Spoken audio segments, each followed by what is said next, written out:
Hugues Fabrice Zango est le Burkina Faso champion du monde. Les Talons a écrasé la concurrence à Budapest dans la capitale hongroise pour placer le pays des hommes intègres sur le toit du monde avec un triple saut à 17 mètres 64. Après le bronze en 2019, l'argent en 2022, voici Hugues Fabrice Zango tout doré en 2023. Plus de détails sur cette fulgurante ascension de l'étalon en or en début d'émission. Assemblée générale ordinaire de l'année 2023 de la Fédération burkinabé de football. Le président Lazare Bonsé et son COMEX ont défendu leur bilan de la saison 2022-2023, jugé positif, avant de proposer à l'Assemblée un programme d'activité pour la saison 2023-2024. Certains points inscrits à l'ordre du jour ont suscité des débats houleux entre participants. On en parle dans ce numéro d'Actu Sport. Comme un retour en 2022, l'AS Douane, la Lonabé Handball Club et l'AS Sonabi conservent leurs titres aux championnats nationaux de handball disputés ce week-end. Les titres n'ont pas changé de porteur, mais les spectateurs qui ont effectué le déplacement du Palais des Sports Ouaga 2000 ont eu de quoi se rincer les yeux, les protagonistes ayant donné le meilleur d'eux-mêmes. Mesdames et messieurs, ces titres en développement et bien d'autres actualités sportives nationales et internationales à suivre après la virgule à la une.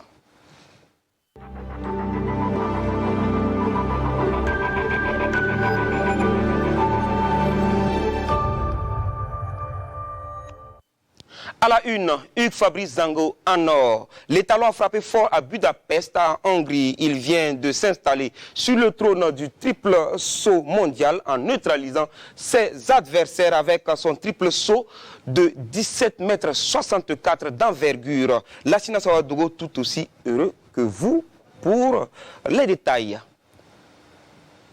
Le drapeau du Burkina Faso. Hugues Fabrice Zango est sur le toit du monde. Ce lundi 21 août, à Budapest, le Burkinabé a réussi un saut de 17,64 m.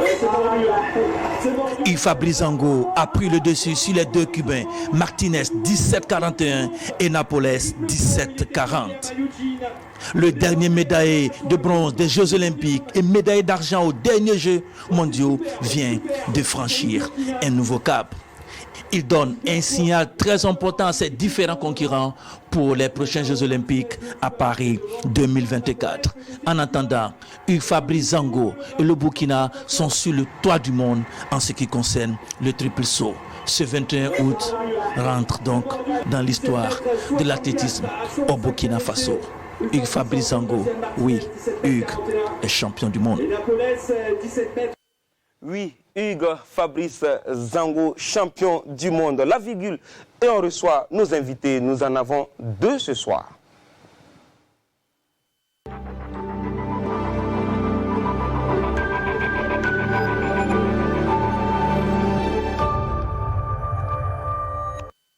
Jean-Modeste Vedrago, bonsoir. Bonsoir Jérôme. Vous êtes avec le spécialiste maison, Mahamadou Wena, bonsoir. Bonsoir Jérôme. J'imagine votre joie, on va dire tout simplement, Hugues Fabrice Zango, phénoménal. Ben oui, phénoménal parce que c'était pas évident parce que ce garçon, il était à la francophonie, on a vu ce qu'il a fait là-bas, il a remporté l'or, déjà il était déjà en forme, mais il faut reconnaître que c'était pas facile pour lui, pour les préparatifs et autres, c'était pas simple, et puis bon, après il faut reconnaître que ce sont les championnats du monde, et là tous les meilleurs sont là-bas, tous les grands sont là-bas, et puis il faut reconnaître que cette discipline-là, il y a des pays qui fabriquent des champions. Quand vous prenez par exemple le Cuba, ouais. Vous prenez par exemple les Américains, eux ils fabriquent des champions. Et il y a des jeunes qui poussent derrière, qui poussent pour que tous ceux qui sont déjà là qu'on connaît ils puissent sortir. Et je crois que ce n'était pas facile pour lui, mais il a réalisé une grosse performance pour se retrouver sur le toit du monde. Oui, Mamadou Wena, Jean-Modeste Ouedraogo l'a dit, c'est un rendez-vous des grands de ce monde en triple saut. Et Hugues Fabrice Zango, il a pu avoir l'or, mais ce qu'il faut noter aussi, c'est que son rival, Pichado, n'y était pas. Oui, Pichado qui a eu un mal de dos la veille seulement. Et M'excusez, Pichado qui a eu un mal de dos. Déjà qu'ils veulent manifester leur joie. Voilà, alors qu'on voulait regarder d'autres performances pour pouvoir analyser. Voilà, Pichado qui a eu un mal de dos la veille et qui n'a pas pu participer à la compétition. Et il y a eu cet après-midi aussi le jeune Jamaïcain de 18 ans, Gaydon Herbert aussi, qui avait fait 17,70 au niveau des éliminatoires aussi, qui n'a pas pu sauter. Mais cela n'enlève à rien le mérite de Fabrice. Même avec ces deux gars, je pensais que Fabrice était prêt. Parce que cette année, il a fait 17,81, il a fait 17,70, il est tourné autour des 80. Cette année, il était en forme, il a dit... Après la médaille de bronze, après la médaille d'argent, je pense que je mérite d'aller chercher l'or. Et il l'a fait. Même si avec 17,64 m, ce n'est ni son personal best, ni son season best. Season best cette année, c'est 17,81 qu'il a réalisé à Doha, voilà.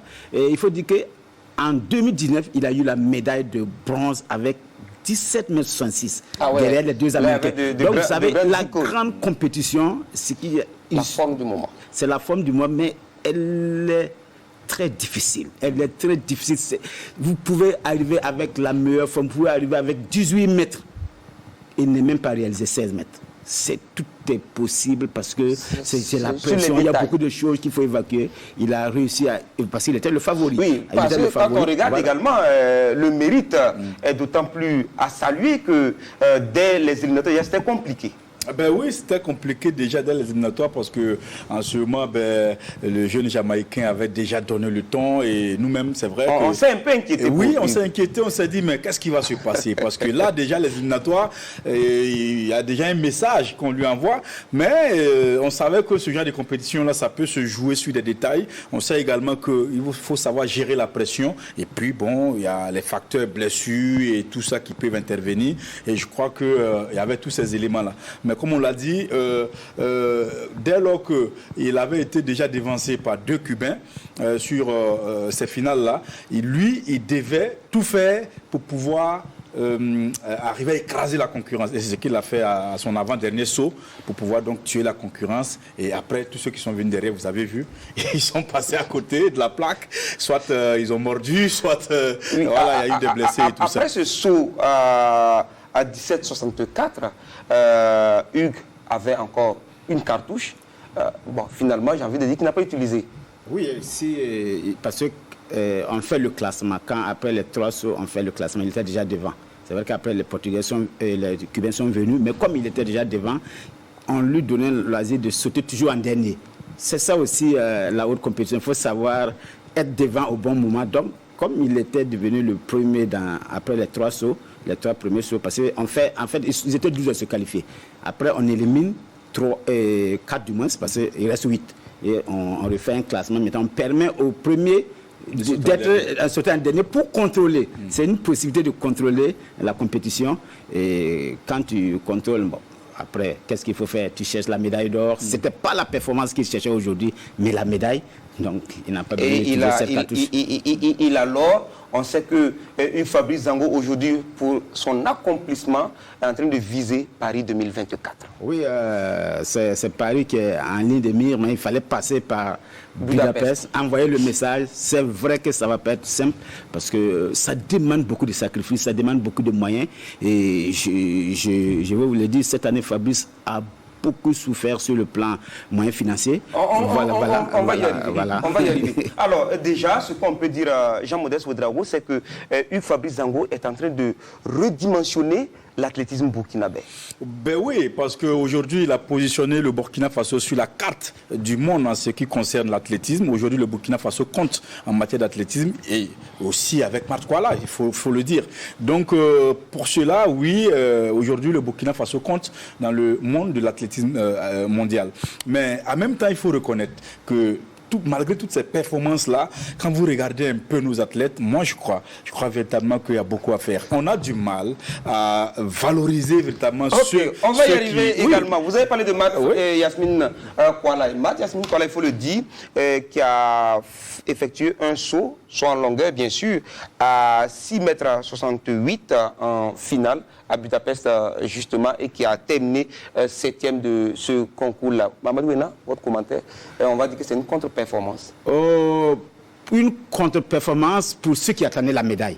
Pour ceux qui attendaient on a vu qu'en RD Congo, en juillet dernier, ouais, je le disais tantôt, il était déjà à 6, la haute compétition, voilà, par exemple à Kinshasa, elle n'était pas parmi les meilleures. Elle était dans une situation où tu te disais que tu es la première, il n'y a pas quelqu'un qui peut faire mieux que toi, tu viens, tu fais ta performance. Mais quand, voilà, oui, la pression est moindre. Quand tu es parmi les meilleurs, parmi des athlètes dont tu n'as jamais... Parce que c'est vrai qu'elle faisait le saut en longueur depuis longtemps, quelques temps, parce elle a commencé par l'heptathlon. Il y a que quand tu vois les performances, je prends même la Nigériane, Eze Brune, qui est la championne d'Afrique, elle-même, elle va souvent au-delà des 7.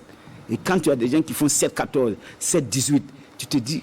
Qu'est-ce que je peux faire parmi ces gens? C'est cette pression souvent qu'on a du mal. Voilà, vous voyez, quand elle fait la qualification, premier essai, elle fait 6,84. C'est facile. Quand c'est comme ça, quand ça vient au premier essai, c'est facile. Mais quand vous mordez, premier essai, vous posez la question, qu'est-ce qui m'arrive?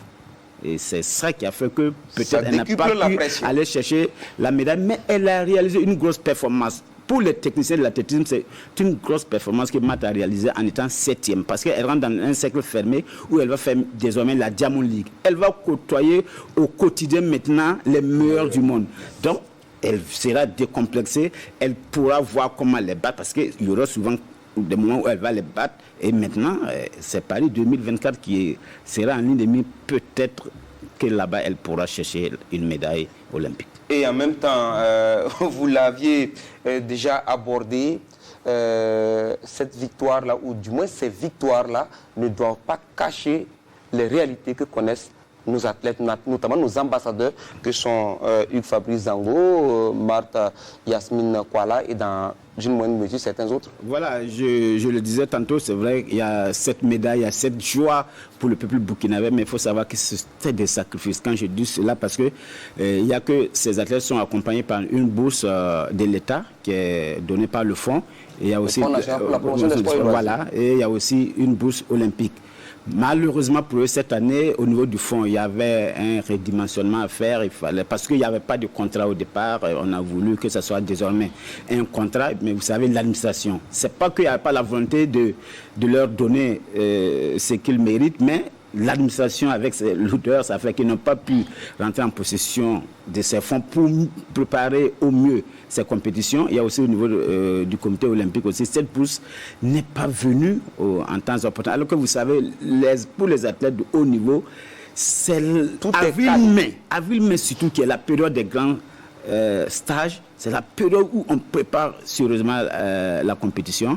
Ils ont dû le faire avec leurs moyens, mais vous savez, quand vous prenez par exemple Fabrice, c'est toute une équipe. Oui, il y a ostéopathe, il y a kiné, entraîneur, il y a tout ce qu'il y a comme détail pour aller aborder la haute compétition. Donc, vous savez, c'est pas simple. Il a dit au DTR que je ne tiens pratiquement plus. Mais il fallait le faire, il s'est préparé avec ses moyens de bord.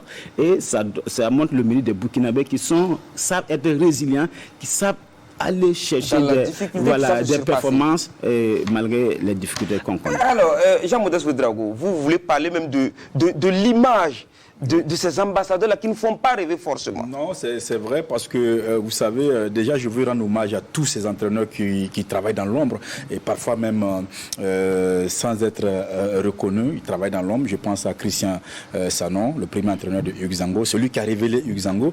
Et puis je pense à Misri Sawadougou, je pense à Jean-Paul, je pense à toutes ces personnes-là qui travaillent dans l'ombre pour permettre au Burkina d'avoir des athlètes de haut niveau. Alors, ce qu'il faut dire, c'est que nos athlètes, nos valeurs, nos ambassadeurs, en tout cas, ne font pas rêver. Et pourquoi? Parce que tout simplement, on a du mal à faire en sorte qu'ils soient, en tout cas, des objets d'attraction. Excusez-moi si je dis objets, sujets d'attraction. Ça veut dire quoi? Ça veut dire pour la jeune génération. Il faut que Hugues, quand il vient au Burkina, qu'il fasse rêver, que des jeunes qui voient Hugues comme ça puissent dire, écoutez, on peut se réaliser en étant dans ce milieu-là. Hugues Zango est doctorant en génie électrique et actuellement en France. Il se bat très bien. Mais vous savez, derrière tout ça, il y a beaucoup de choses à faire. Aujourd'hui, il faut que Hugues Zango, on arrive. C'est vrai qu'il avait déjà eu un logement, mais on peut encore offrir à Hugues Zango pas mal de choses. Je vais vous faire une anecdote. Moi, je suis allé faire un élément avec Marthe Kouala à Bobo Gulasso, à Sarfalao. Elle m'a sorti toutes ces médailles qu'elle a gagnées. Elle dit championne du monde, championne CEDEAO, championne de ci, de ça, de quoi. C'était beaucoup de médailles. Et finalement, elle me dit à quoi ces médailles me servent. Parce que je ne sais pas ce que ces médailles me servent. Parce que quand moi je viens, on me reçoit au ministère, oui, Marc Kouala, à l'aéroport, tout ça, on tape, on chante, on danse. On voit Marc Kouala sur les écrans. Ben oui, finalement, elle prend le car, elle rentre à Bobo, c'est quand elle descend dans son quartier à Sarfalao qu'elle se rend compte que Marc n'est rien. Et ça m'a touché. Donc il faut construire oui, des je crois qu'il faut construire des légendes. Il faut construire des gens qui font rêver. Et ça se construit. Et moi, je pense que l'occasion nous est donnée de le faire. Et ça permet aussi de faire rêver. Et les jeunes qui ont envie vraiment de devenir des athlètes, eux aussi, ils vont se mettre au travail et se dire que on peut devenir comme eux. Je pense que ça peut se faire. D'accord. J'espère qu'on aura l'occasion d'aborder ces questions-là avec vous, quelque part dans Sportbox. Bien sûr. Et on change de discipline. Les acteurs du football national se sont réunis en Assemblée générale ordinaire samedi dernier dans la salle de conférence Zemstaba de la Fédération burkinabé de football. Une rencontre qui a permis aux participants venus des 13 régions du pays de revisiter le parcours de la fêtière depuis août 2022 et à ce jour, mais aussi de se projeter jusqu'en 2024. Un grand rendez-vous qui focalise déjà les attentions. Bernard Kombelem et Jean-Modeste Ouedraogo. Assemblée générale ordinaire sur fond de pré-campagne électorale à la Fédération burkinabé de football. Samedi, les acteurs du football burkinabé, réunis en conclave à Ouagadougou, ont sacrifié à la tradition en accomplissant un acte statutaire qui se veut annuel. C'est un moment d'introspection dont l'ordre du jour a tourné autour de quelques questions. Nous allons faire le bilan de ces 3 années et voir dans quelle mesure améliorer les performances pour l'année qui reste. Et vous savez très bien que c'est une année électorale qui s'engage. Donc nous allons discuter aussi de la commission électorale que nous allons proposer, la mise en place. Nous avons fait appel à candidature donc, pour ceux qui vont donc, mener ça. Donc il est important qu'on puisse appeler les uns et les autres, je pense, et c'est important, à la retenue et surtout à l'esprit de responsabilité, pour que les élections qui arrivent se passent de façon apaisée, que ce soit des élections consensuelles, démocratiques, dans le respect des uns et des autres. Au regard des vives tensions qui ont secoué le comité exécutif de la Fédération burkinabé de football et les enjeux qui entourent cette Assemblée générale, le ministre des Sports, de la Jeunesse et de l'Emploi, à travers son émissaire, a lancé cet appel. Nous parlons de résilience dans tout ce que nous faisons et nous avons salué les résultats du football burkinabé. Et nous pensons qu'au jour d'aujourd'hui, nous avons besoin d'un climat apaisé dans un Burkina qui fait face à une adversité dont elle n'a pas souhaité. Le football doit nous aider à apaiser le climat social, le football doit nous aider à renforcer notre résilience. Et tout ce qu'il y a comme orientation que M. le ministre a donné lors de cette Assemblée générale, c'est d'interpeller le président de la Fédération et l'ensemble du comité exécutif à travailler dans le sens de la consolidation de la paix. Après la cérémonie d'ouverture, place au débat hors des regards indiscrets des journalistes.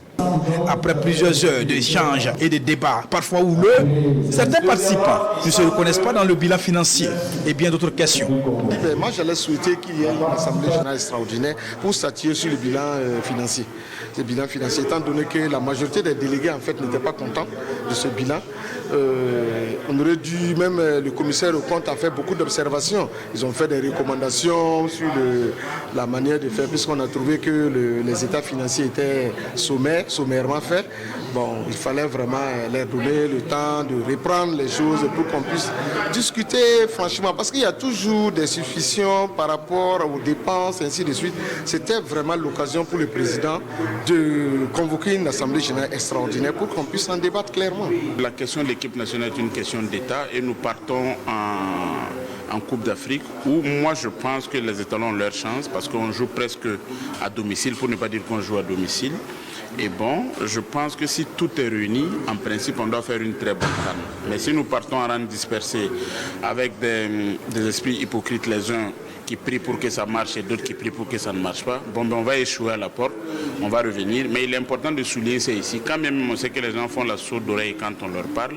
Mais bon, en assemblée, c'est le lieu de dire tout ce qui ne fonctionne pas. Et puis bon, que les uns et les autres puissent se mettre devant leurs responsabilités pour que bon, à la fin, on puisse tirer les conséquences. D'autres, par contre, se réjouissent des résultats positifs engrangés par la ZABANCE et son comité exécutif. La fédération vraiment a rendu une très belle copie. Parce que, au contraire, c'est une fédération qu'on doit féliciter. Parce qu'à 3 ans d'élection, vous avez vu les résultats. Senior, on a été qualifié à la CAN deux journées avant. Et vous avez aussi l'équipe nationale féminine, les résultats. Vous avez vu les U20. À la francophonie, on a eu de très bons résultats. Certaines questions, comme celle des retenues de 25% de la bourse allouée aux clubs de première et deuxième division, n'ont pas trouvé de réponse. C'était prévu 100 000 francs par joueur et par mois pour 20 joueurs. Et c'est après que je crois que la fédération a dû négocier pour prendre 25% pour les petites catégories. Donc, comme vous savez, aujourd'hui, les finances sont rares. Donc, les clubs de première division vraiment tiennent aussi à l'air 25%. Mais il faut dire aussi que les Ligues 3 profitaient aussi de ces 25% pour faire jouer les petites catégories. C'est parce que le fonds, et bon, le ministère donne une bourse. S'il n'y avait pas, les petites catégories allaient financer comment? On allait les jouer, mais on n'allait pas les jouer. Donc, cette ponction-là crée beaucoup de problèmes. La ZABANCE a demandé l'arbitrage du ministère des Sports. Ce n'est pas l'argent de la fédération, nous ne sommes que des intermédiaires. Donc nous allons poser le problème au niveau du ministère chargé des Sports et la décision certainement sera prise à ce niveau-là. En fin de compte, l'Assemblée générale ordinaire a permis de recadrer le comité exécutif et lui donner de nouvelles orientations afin de parvenir à une bonne gouvernance dans le monde du football. Les acteurs du football ont une grande envie de discuter et de poser leurs problèmes. Je pense que nous avons aussi compris que l'Assemblée générale ne peut pas être le seul cadre pour écouter les différents acteurs.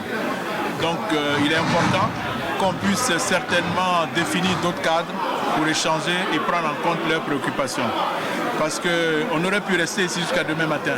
Parce que les problèmes du football sont immenses et la passion aussi est grande au niveau des acteurs. Vous connaissez le football et nous pensons qu'il serait peut-être bon qu'en dehors des AG, nous puissions nous retrouver pour aborder toutes ces questions-là. Mais de façon globale, il se pose, je pense, la problématique du développement de notre football qui aujourd'hui a pris une certaine envergure. Et nous sommes à la croisée des chemins entre les clubs de toutes les catégories, que ce soit la Ligue 1, la Ligue 2, la Ligue 3, les féminins. On sent une grande volonté de faire bouger les lignes pour avancer dans notre football. La ZABANCE sort néanmoins de cette Assemblée générale confiant et ambitieux pour l'avenir. La prochaine étape, ce sera la relecture des textes au cours d'une Assemblée générale extraordinaire avant les élections du nouveau comité exécutif dans une année. Jean-Modeste Ouedraogo, merci pour ce compte rendu. Et malheureusement, vous l'avez souligné, vous n'avez pas eu la chance, en tout cas l'autorisation, de pouvoir donc assister au débat qui était pour le moins houleux. Alors, en plus du rapport du trésorier général qui a fait couler beaucoup de salive, il y a eu également cette question de la commission, de la mise en place de la commission électorale. Et c'est la candidature de M. Rodrigo Angrava qui a été retenue, mais après, finalement, des votes. Ben oui, après des votes, parce qu'il y avait des débats, d'aucuns pensaient que, enfin, se disaient qu'il fallait déjà faire en sorte que ceux qui sont candidats puissent être à l'AG pour qu'on puisse les connaître déjà, et qu'il fallait ouvrir pour que celui qui veut être candidat pour être président de la commission puisse déposer sa candidature devant tout le monde. Bon, alors que ça a été d'abord. Oui, ils ont reçu les candidatures. Il y a une commission, je crois que c'est la commission juridique qui a reçu les candidatures, qui a essayé de dépouiller pour baliser, et eux-mêmes, ils ont fait déjà le choix et venir proposer à l'AG, et c'est l'AG qui doit élire. Soit on rejette, soit on accepte cette commission mise en place. Et donc, ça a créé pas mal de frictions, et finalement, parce que ceux qui ont été élus n'étaient pas là. Donc finalement, ils sont passés au vote et le oui l'a emporté et donc la commission a été mise en place. Parce que la conséquence, c'est que si on n'arrivait pas à mettre en place la commission électorale lors de cet AG, c'était pas trop sûr qu'on ait des élections dans une année. Parce que les textes sont clairs là-dessus. À une année donc des élections, il faut mettre en place la commission électorale. Donc c'était obligatoire que ça puisse passer. Et je pense que c'est passé. Et peut-être que ça sauve quelque chose. Mais c'est aussi... il y a une leçon à tirer dans ça. Il faut comprendre que ce sont les textes qui permettent à la commission juridique de faire comme ça. Et je pense que dans la relecture des textes, il faut revoir certaines choses. Il faut peut-être que celui qui veut être président de la commission vienne à l'AG. Tout le monde le voit. En tout cas, on a senti un peu les hostilités déjà de 2024. Bien sûr, les élections sont déjà là. Et je pense que ça boxe en dessous de la ceinture. Quand vous regardez l'atmosphère, il y a déjà les blocs secrets. Et je pense que même les conciliabules, vous pouvez remarquer que bon, il y a un tel qui est pro d'un tel, ça commence à discuter. Et je pense que ça annonce de choses empoignades en 2024. Mais il faut que les gens comprennent une chose.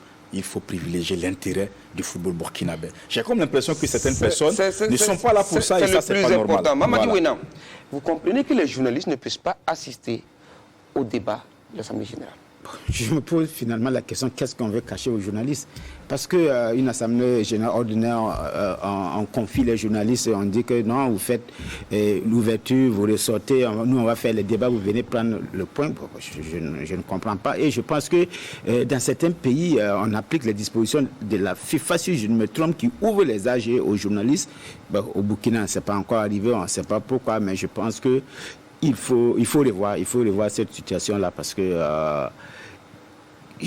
moi je me pose toujours la question, qu'est-ce qu'on veut cacher? Oui, s'il n'y a rien à cacher, les débats, c'est des grandes personnes aussi, voilà. Quelque chose voilà, il a fallu aller chercher à gauche, à droite des informations pour pouvoir nous proposer ce reportage de belles factures. Il y a eu un avant âgé avec des déclarations d'acteurs sur la vie du football national. Ce climat a pesé dans la salle Zemstaba. On écoute des réactions de quelques-uns d'entre eux à l'issue de cette assemblée générale ordinaire. Et ils s'expriment au micro de Bernard Combelem et Jean-Modeste Ouedraogo. Vous conviendrez avec moi qu'aujourd'hui le Burkina perd beaucoup de place au niveau des instances internationales, au niveau du sport. Et ça nous inquiète. Qui connaît aujourd'hui le monde du sport, votre présence au sein des instances internationales vous permet de vous affirmer et de pousser le football burkinabé un peu plus haut. Deuxièmement, de la question des finances. Et effectivement, c'est ressorti, les sources de financement au niveau de la fédération sont devenues rares. Il faut qu'on se pose les bonnes questions. Est-ce que c'est notre faute ou à qui la faute? Donc, qu'est-ce qu'il faut faire pour amener ces différents acteurs que sont les partenaires, que sont le ministère des Sports, les sponsors, pour qu'ils puissent vraiment apporter un financement adéquat pour le football aujourd'hui qui demande beaucoup de moyens. Parce que lorsque vous prenez par exemple la Ligue du centre de football, lorsque vous prenez la Ligue de Bobo, qui ont écrit à leur nom, parce que les présidents ont écrit à leur nom, puisqu'ils n'ont même pas consulté les autres équipes. Et c'est pour ça, effectivement, que je dis que la campagne a commencé. Parce que lorsque vous prenez la Ligue de Bobo qui a écrit, les clubs de Bobo sont contre. Parce qu'ils veulent effectivement que les 25% là soient retenus pour les permettre de jouer. Alors que la Ligue a écrit pour dire qu'il faut annuler les 25%. Donc vous voyez qu'il y a discordance. C'est-à-dire que les présidents de clubs, les présidents de Ligue, ils n'ont pas consulté les présidents de clubs. Et c'est la même chose aussi au niveau de la Ligue du Centre. Voilà des attaques défense. Jean-Modeste Ouedraogo, un mot? Non, c'est pour dire que tout ça, ça montre à quel point les gens sont déjà prêts, ils sont dans les starting blocks. La campagne a démarré, sinon la pré-campagne a commencé avant vraiment les hostilités. Et je crois que, en tout cas, nous, ce qu'on peut dire, c'est qu'il va falloir que les gens, en tout cas, privilégient l'intérêt du football parce que ce qui se passe.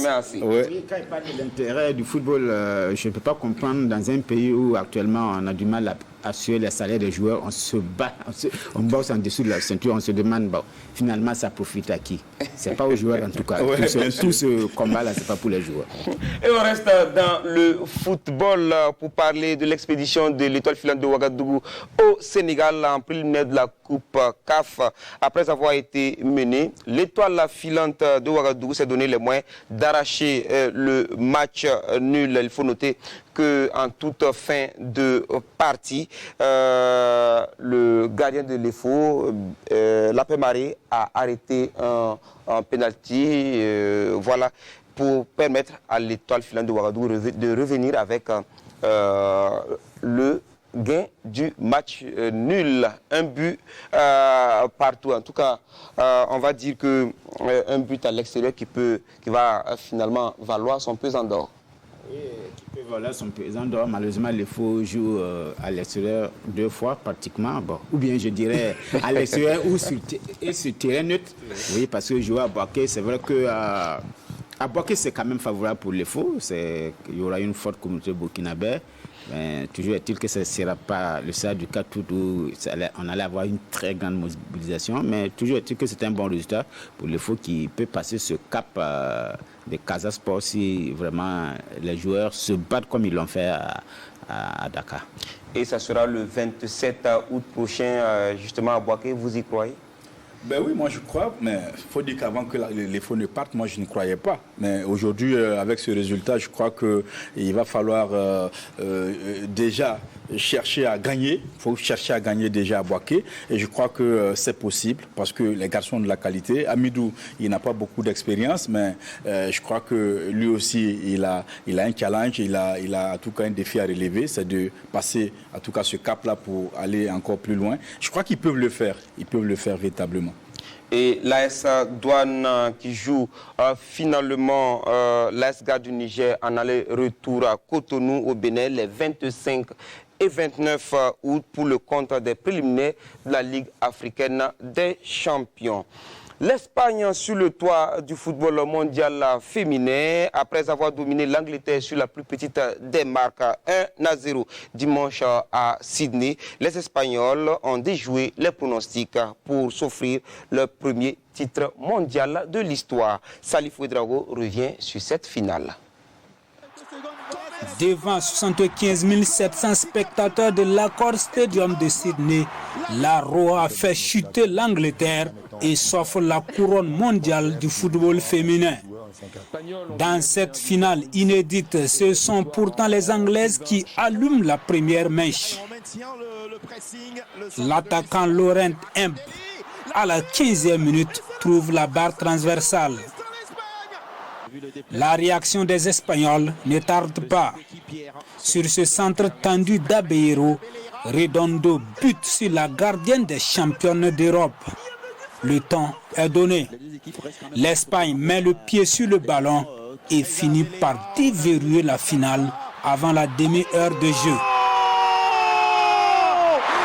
La capitaine espagnole Olga Carmona, d'une frappe à ras de terre, trompe Mary Eaps et permet à la Roja de mener 1-0. Elle n'a jamais eu le temps de regarder. Elle a vu depuis avant de recevoir le ballon. Les Anglaises tentent de réagir sur cette attaque avant que la pépite espagnole Salma Parallo ne réalise le dernier frisson de la première période. Au retour des vestiaires, les Espagnols maintiennent la pression. Elles multiplient les offensives. Aitana Bonmati, elle accélère toujours. La frappe de gauche. Et à la 70e minute, l'Angleterre craque et concède un penalty. Jennifer Hermoso a l'occasion de mettre définitivement l'Espagne à l'abri. Mais la gardienne Mary Eaps s'interpose. Son arrêt redonne de l'espoir aux Three Lionesses qui poussent pour arracher les prolongations en vain. La victoire pour la première fois, la victoire historique. Pour leur troisième participation au mondial après 2015 et 2019, les Espagnols déjouent tous les pronostics et décrochent leur premier titre international à A. C'est un exploit majeur, on vous l'a dit. Au titre des récompenses individuelles, Aitana Bomati est élue meilleure joueuse du tournoi. Salma Parayelo, meilleure jeune joueuse. Et Mary Hibbs reçoit le gant d'or de la meilleure gardienne. Ce qui arrangera tout le monde. Merci Salif Ouedraogo et bravo à la Hora. On ouvre la page handball de cet Actu Sport et on commence par la catégorie des juniors aux championnats nationaux. Pas de sourire pour l'une des équipes en forme du moment, le Racing Club de Bobo. Les Tigres de Diaradougou ont plié les Chines 18-35 devant l'AS Douane. Avant cette finale garçon, les filles de l'AS Sonabi ont largement dominé celle de Wenpanga Club 41-27. Adama Guiti et Christelle Dabré, Paris. Des pleurs qui viennent rappeler la douleur de perdre une finale et de voir une coupe lui échapper. Les filles de Wenpanga sont inconsolables à l'issue de l'ultime opposition contre les Sonabi. Pourtant, elles ne peuvent que s'en prendre à elles-mêmes et à leur manque de réaction. Enchaîner 5 matchs comme ça d'affilée aussi, c'est pas simple. Surtout que notre effectif n'est pas aussi pléthorique. Donc ça fait que on a des difficultés. Et avec les surclassements, malgré tout, on a été 12 sur le banc. Les filles étaient 12. Il y a une qui est malade, donc côté effectif, donc avec les 5 matchs enchaînés là, je pense que physiquement, peut-être ça n'a pas répondu. Voilà, mais peut-être aussi tactiquement aussi, il y a des leçons à tirer, puisque tout ce qu'on avait prévu aussi, on n'a pas pu le faire. Bon, je pense que c'est du côté mental. Si physiquement ça ne répond pas, mentalement, souvent aussi, on baisse les bras. Bien dans leur match dès l'entame, elles perdent pied avant la pause 15-22. Le retour ne leur est pas favorable. Elles lâchent prise et la Sonabi en profite pour creuser l'écart et repartir avec son dû par un résultat confortable de 41-27. L'équipe de Wenpanga a eu à nous gagner en phase régionale. Donc c'était une équipe qu'il fallait sérieusement prendre en compte. Donc, lors de nos préparations, on a eu à travailler nos failles qui nous ont coûté la défaite lors des phases régionales. Et on a travaillé dès l'entame du jeu, vraiment, on a mis l'accélération et puis bon, et vers la fin, on voit que l'équipe s'est découragée et puis ça nous a permis de dérouler notre match jusqu'à la fin. Djemila Toussampa du titre de MVP avant Jean-Claude dans la finale garçon. Lui et ses coéquipiers ont fait passer un mauvais quart d'heure à Karsoum Gagré et à ses Racingmen venus de Bobo-Dioulasso. Le RCB diminuait vend cher sa peau au départ avant de craquer à la fin de la première période, 17-8. L'AS Douane avec une profondeur de banc accentue son emprise au retour des vestiaires. Les Gablous plus en jambes continuent leur pression en prenant le large. Le RCB sans pour autant abdiquer tombe in fine 18-38. Beaucoup sont restés pour les concours et on ne pouvait pas surclasser plus de 4 cadets. Donc on tournait avec un seul remplaçant. Et le seul remplaçant s'est blessé hier. Et c'est le meilleur élément. Je respecte l'adversaire. Et on a eu la chance qu'on connaissait comment l'adversaire jouait, puisqu'on était dans la même poule ensemble. Voilà. Les enfants ont suivi les consignes, c'est ce qui nous a permis de remporter le gain de match. Au vu des difficultés rencontrées par le club de province, surtout, tenir compte du calendrier des examens et concours dans la programmation des phases finales serait bénéfique et approprié. Les champions seniors 2022 ont aussi conservé leur titre en 2023. Chez les dames, la Lonabé Handball Club a surclassé l'AS Finance 37-20. En hommes, l'AS Douane signe le doublé devant l'AS Police. Une finale qui a séduit par sa vivacité et le suspense. Les Gabelous ont dû faire appel à l'expérience pour dominer les flics. On retrouve le duo Adama Guiti et Christelle Dabré Paré pour le résumé. Une finale palpitante et à suspense. Le duel AS Police AS Douane est l'affiche la plus relevée de ces finales 2023 du championnat national de handball. Mais comme toutes les rencontres de haut niveau, c'est sur des détails que ce match s'est joué. Dans les films de notre enfance, on dira que c'est erreur qui a tué le bandit chef. Et pour ce face-à-face, l'erreur pour l'AS Police n'est autre que... Ce n'est pas dans mes habitudes de critiquer l'arbitrage, mais c'en est trop. Je ne peux pas comprendre que non, un match de handball, 2 fois 30 minutes, on ne peut même pas expliquer l'adversaire n'est pas un bon défenseur. On ne peut pas dire qu'il est un bon défenseur. Un match de handball, des fois 30 minutes. Non, c'est même pas possible. C'est qu'il y a eu arbitrage maison. En toute honnêteté, le niveau des joueurs dépasse le niveau de nos arbitres. Dans ce choc paramilitaire, l'AS Police a ouvert son compteur but après 4 minutes au moment où elle était menée 3-0. La police met les bouchées doubles pour revenir au score. L'AS Douane, forte de son avance, arrive à contenir la police 15-13 à la mi-temps. Les flics bandent les muscles au retour. Ils arrachent l'égalité parfaite 16 parts. S'ensuit un coude à coude intenable. Les gabelous se remobilisent. Avec un collectif assez homogène, ils essaient de prendre de la distance. Les individualités policières font la différence. La fin de partie est indécise. L'AS Douane, avec plus d'expérience, maîtrise les dernières minutes pour s'imposer 28-26 avec une reconnaissance pour son capitaine Wilfried Ouedraogo, désigné MVP. Deuxième sacre de suite pour Simplice Sommet. Oui, le handball en général c'est comme ça. Chacun a son temps fort. Il faut savoir gérer le temps fort.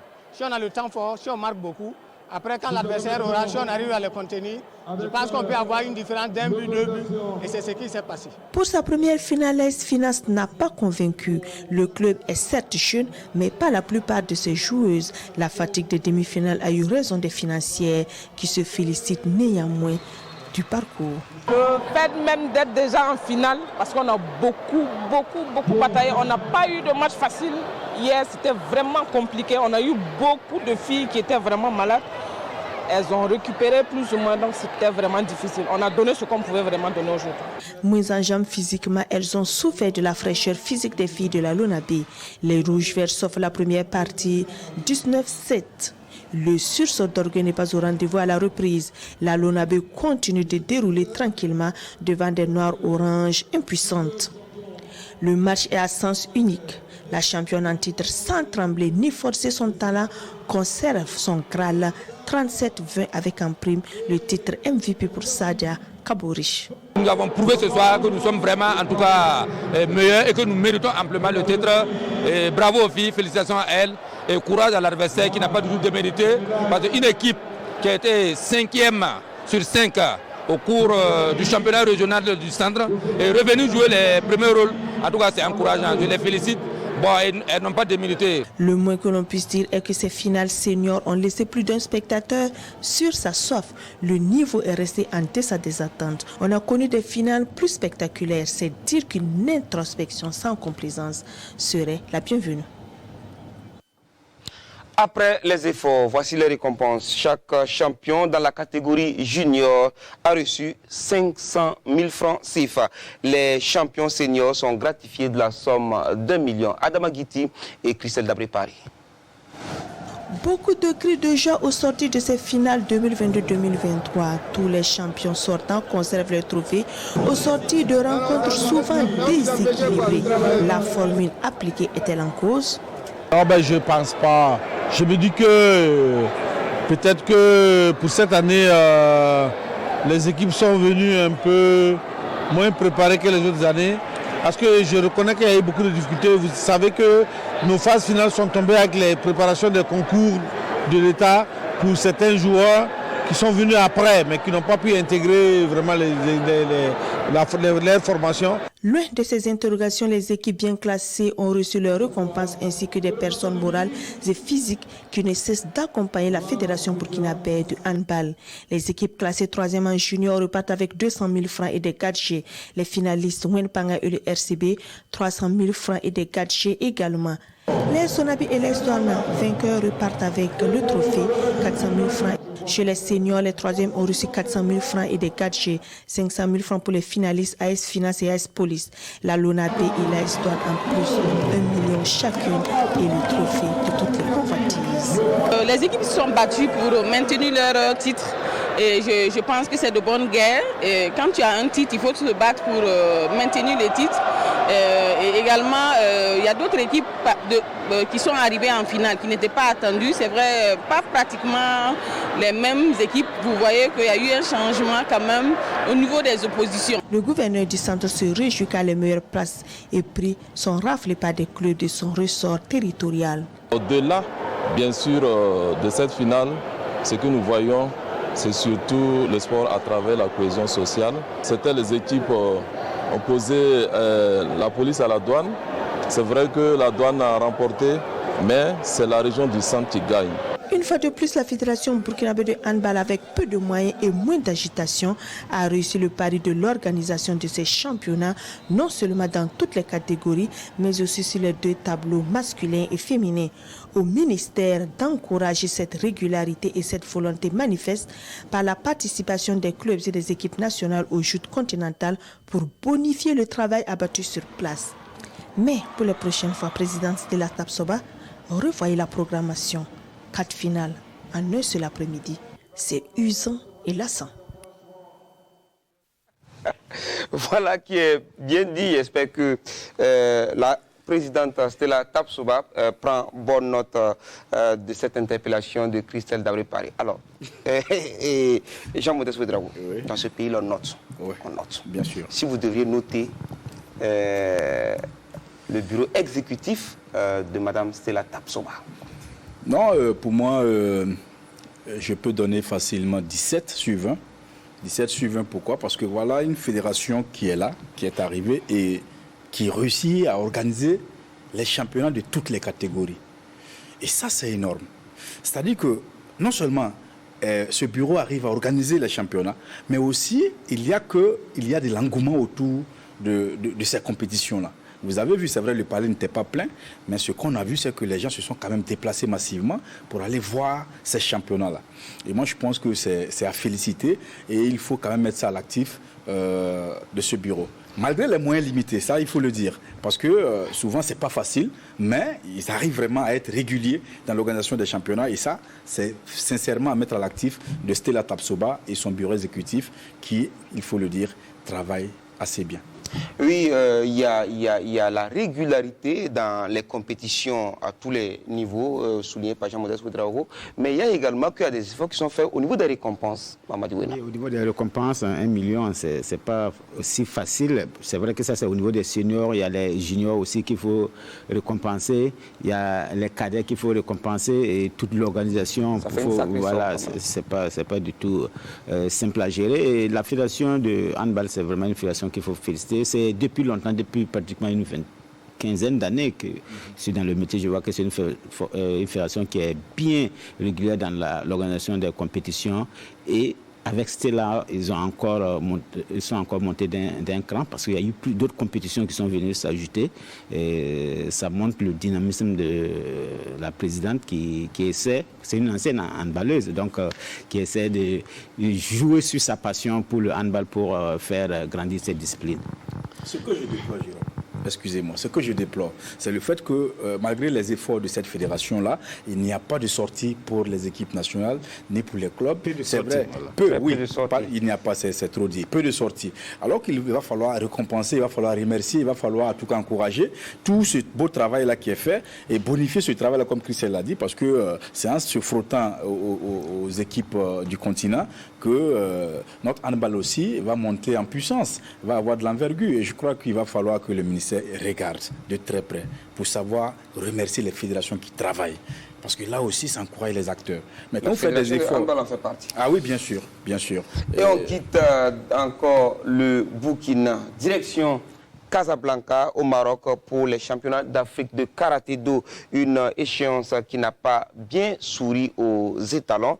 Les Burkinabés récoltent 5 médailles de bronze et terminent 11e sur 24 nations présentes. Une moisson certes en deçà des attentes, mais des performances globalement satisfaisantes et encourageantes. Le commentaire est signé Ibrahima Diallo.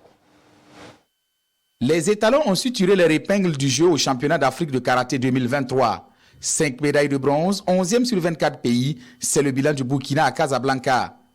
L'équipe burkinabé absente au dernier rendez-vous continental avait donné le ton par Fadel Nakro en comité cadet garçon et Jamila Touzam Tako en kata junior fille avec des médailles de bronze. En kata équipe senior homme, l'équipe burkinabé pourtant considérée comme l'une des meilleures de la compétition échoue au pied du podium face à l'Afrique du Sud. À l'instar des garçons, l'équipe Katafi, à la décision des juges, se contente du bronze. À la prestation, il y a eu une très grande différence. La preuve est que la salle était pour que ce soit nous les vainqueurs. Mais il n'y a pas de souci, on repart pour le travail, tout n'est pas perdu. Chez les filles, Samiratou Compaoré a fait parler sa rage de vaincre face à l'Angolaise Kwanda pour l'emporter 3-2 en match de classement en comité individuel senior filles, moins de 67 kg. Wilfried Kaboré, en comité individuel senior garçon, plus de 84 kg, a remporté le bronze dans un combat mémorable face aux Marocains. Vraiment, je ne sais pas quoi dire. Moi, je suis dépassé par les émotions. Puisque une fois que l'arbitre a donné la victoire, j'ai fondu en larmes. Pendant 1 à 2 minutes, vraiment, ça me ravit vraiment. C'était un défi pour moi de faire cela. Et j'ai demandé beaucoup à Dieu et à mes amis de prier pour moi et cela est arrivé. Vraiment, je ne sais pas comment dire. Vraiment, je remercie le bon Dieu pour tout ça. Je peux dire que ce bilan est un peu satisfaisant. Voilà, parce que c'était pas donné, c'était pas du donné, parce que les athlètes se sont vraiment battus. Si vous avez vu le niveau de ce championnat, vraiment c'était élevé. Donc avoir 5 médailles de bronze dans ce championnat, vraiment on rend grâce à Dieu parce que les enfants ont vraiment mouillé le maillot. Les étalons karaté peuvent nourrir des regrets d'avoir laissé filer 4 médailles de bronze, mais qu'à cela ne tienne, avec une équipe profondément rajeunie, l'essentiel pour le Burkina était de retrouver de la compétition à ces championnats d'Afrique. Oui, ce qu'on note tout de suite, 5 médailles de bronze, on est d'accord que le Burkina aurait pu faire mieux. Oui, aurait pu faire mieux, mais parce je pense que... Les frères Sanou, on ne les a pas... Ouais. Oui, c'est vrai que le Burkina n'a pas pu gagner en Qatar avec les frères Sanou qui étaient l'espoir du Burkina dans cette compétition. Bon, on finit 4e. Voilà, l'essentiel c'est qu'une 11e place, c'est pas quand même... en tout cas, on va dire bravo quand même à la fédération burkinabé de karaté-do qui a réussi en tout cas à dire son mot sur le plan continental. Et une pensée également pour le président Maître Oumar Youa qui nous souhaitons prompt rétablissement. Tenu à Abidjan en juillet dernier, les championnats d'Afrique de Kung Fu Wushu ont classé le Burkina Faso 2e en technique, 3e au classement général avec 18 médailles récoltées, dont 4 en or, 6 en argent et 8 en bronze. De retour à Ouagadougou, la délégation a été reçue par Sa Majesté le Mogo Naba Bangogo samedi dernier. Le compte-rendu de Kwalai Nebié et Alain Didier Compaoré. Démonstration de Kung Fu Wushu au palais de Sa Majesté le Mogo Naba. Un acte qui traduit en lui seul le merci pour hier. Autrement dit, la reconnaissance de la Fédération burkinabé de Kung Fu Wushu au Mogo Naba pour ses bénédictions et son encouragement couronné de succès au dernier championnat d'Afrique de la dite discipline tenue à Abidjan. Nous sommes passés ce matin voir Sa Majesté le Mogo Naba Bangogo, parce que nous avons participé en Côte d'Ivoire, à Abidjan, au championnat d'Afrique de Kung Fu Wushu. Mais avant de partir, nous sommes venus demander les bénédictions, l'accompagnement de Sa Majesté. Effectivement, nous sommes partis, nous sommes revenus avec la 3e place en Afrique, avec 18 médailles. Donc, il était de notre devoir, pour un sentiment de redevabilité, de venir dire merci à Sa Majesté pour ses accompagnements, ses conseils et surtout ses bénédictions qui nous ont suivis jusqu'à Abidjan, jusqu'à notre retour. À ces championnats d'Afrique senior, les athlètes reviennent au pays avec 2 trophées, 4 médailles d'or entre autres. De quoi satisfaire la fêtière. Oui, côté bilan, nous sommes satisfaits. Comme vous avez pu le constater, nous avons été classés 2e en technique et 3e en classement général avec 18 médailles, dont 4 en or, 6 en argent et 8 en bronze. Donc je pense que notre classement est acceptable. Donc nous pensons toujours faire mieux pour la prochaine fois, mais cette fois-ci nous sommes vraiment satisfaits. Je remercie en tout cas le ministère à travers le fonds qui ont fait un effort. Nous savons que la situation n'est pas facile et ils ont fait ce qu'ils pouvaient. Tout en félicitant la Fédération pour les lauriers récoltés, le Mogo Naba a de nouveau exhorté les lauréats à mieux faire, ou du moins à emboîter les pas de Vanessa Saint-Pourri, 3 médailles d'or à elle seule. Je suis vraiment très contente d'avoir obtenu ces 3 médailles d'or-là.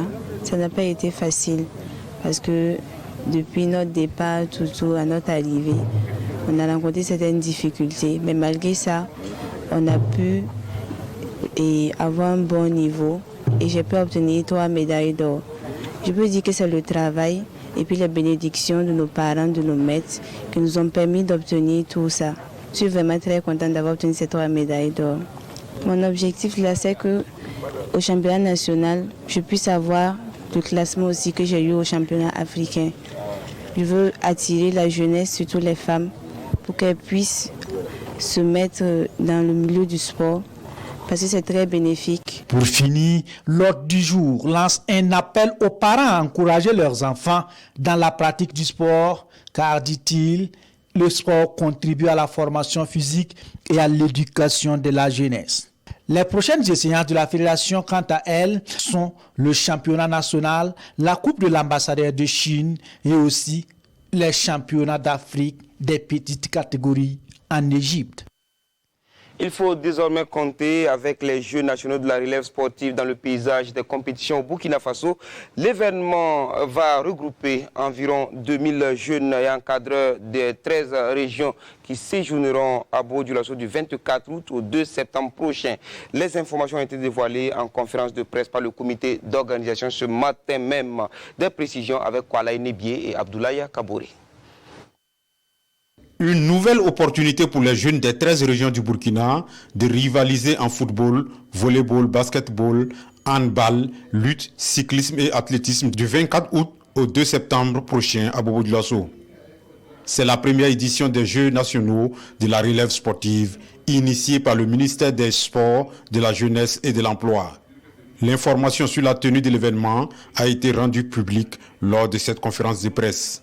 Cette compétition des Jeux nationaux de la relève sportive constitue, à n'en pas douter, la base de la pyramide du sport national. En outre, cette grande messe sportive au profit de la jeunesse vise à développer les talents sportifs à la base afin d'impacter le sport national sur le plan structurel et de la performance.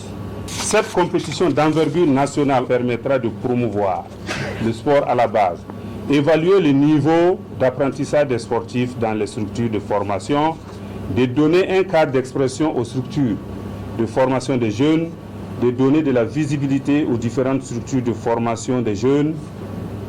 Au cours des échanges, les journalistes ont soulevé des préoccupations de divers ordres relatifs au déroulement de l'activité. Le secrétaire technique chargé de la relève sportive Abdallah Golo et son équipe se sont voulus on ne peut plus explicites en réponse aux questions. Pour ce qui concerne les catégories d'âge, il faut dire que effectivement c'est les minimes et puis les minimes et puis les cadets. Nous aurons 2 sites d'hébergement pour ces athlètes-là, le Senou et le stade Sangoulé Lamizana. Plus de 2000 jeunes et encadreurs issus de 107 structures sportives sont attendus dans la ville de Sia. Environ 500 millions de francs CFA seront mobilisés pour l'organisation de l'événement. Avant le début des échanges, une minute de silence a été observée en hommage des victimes du terrorisme. Le centre académique foot a clôturé samedi dernier son camp vacances foot sur le terrain de l'ONEA à Ouagadougou avec plus de 200 jeunes âgés de 5 à 16 ans qui ont pris part au camp. Un camp qui s'est tenu du 15 juin au 18 août dernier. Daouda Ouattara et Abdoulaye Kabouri y étaient. Voici le reportage. Quoi de mieux pour divertir tout en formant ses enfants pendant ces vacances? Eh bien, le centre académique football, si dans le complexe sportif de l'ONEA à Pissy, y a songé et leur a donné cette opportunité du 15 juin au 18 août dernier. Plus de 200 enfants, dont 10 filles, ont pris part à cette 10e édition en vacances foot. C'est le plus grand plaisir que je n'ai jamais vu depuis ma carrière dans la formation. Parce que d'abord, les enfants, pendant les 8 semaines que nous avons sous la main, vraiment, on a senti beaucoup d'évolution. Et deuxièmement, c'est surtout l'accompagnement de mes parents. Et la vie sans le sport, il y a quelque chose qui va manquer. C'est pour ça que nous nous sommes engagés à soutenir nos enfants, nos jeunes frères, pour que la pratique du sport dès l'enfance soit une habitude. Parce que dans cette habitude-là, nous allons pouvoir déceler des talents. Dans tout ce qui rentre dans le cadre du sport, tout ce qui rentre dans le cadre de l'épanouissement de la jeunesse, nous sommes toujours déterminés à accompagner. En présence des parents venus pour la cérémonie de clôture, les enfants montrent ce qu'ils ont appris. Jeu d'éveil pour les gamins de 5 à 6 ans. Initiation au football pour les 7 à 8 ans, ponctuée de contrôle de balle et maîtrise du cuir. Chez les 8 à 10 ans, il y a eu la maîtrise et les séries de jonglage avec le ballon et bien d'autres exercices bien assimilés. Un match d'exhibition a mis aux prises des équipes des catégories de 12 à 16 ans. Pendant ces 2 mois, j'ai appris à jongler bien le ballon, à faire des passements de jambes, à faire des conservations du ballon et à améliorer un peu mes stats physiques et intellectuels. J'ai appris à bien contrôler le ballon et à conserver le ballon. Et à faire des passes aussi. Je vais devenir un professionnel. Je vais ressembler à Messi. Oui, c'était facile. J'ai appris à jongler, appris avec mes coachs à jongler et à faire des matchs. Dans le futur, je vais devenir étalon d'âme. Les parents apprécient l'aptitude des enfants. On a eu une formation de qualité. L'occupation des enfants a été vraiment de très bonne qualité. Les coachs ont joué vraiment leur rôle. À l'issue de la formation, les jeunes ont reçu des attestations de participation. Le promoteur du camp vacances foot, Isaka John Pardavan, entend apporter d'autres innovations à la 11e édition.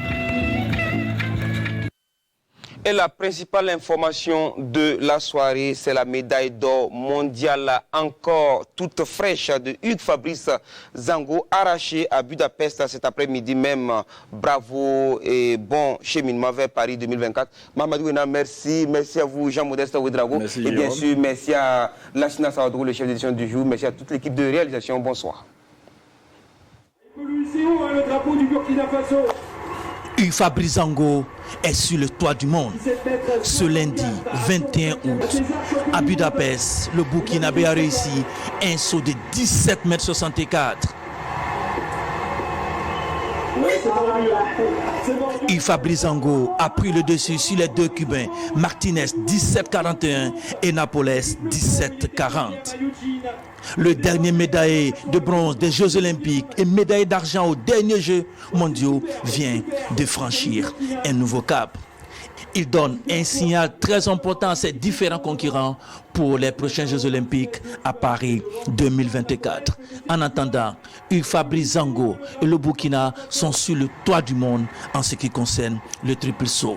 Ce 21 août rentre donc dans l'histoire de l'athlétisme au Burkina Faso. Hugues Fabrice Zango, oui, Hugues est champion du monde.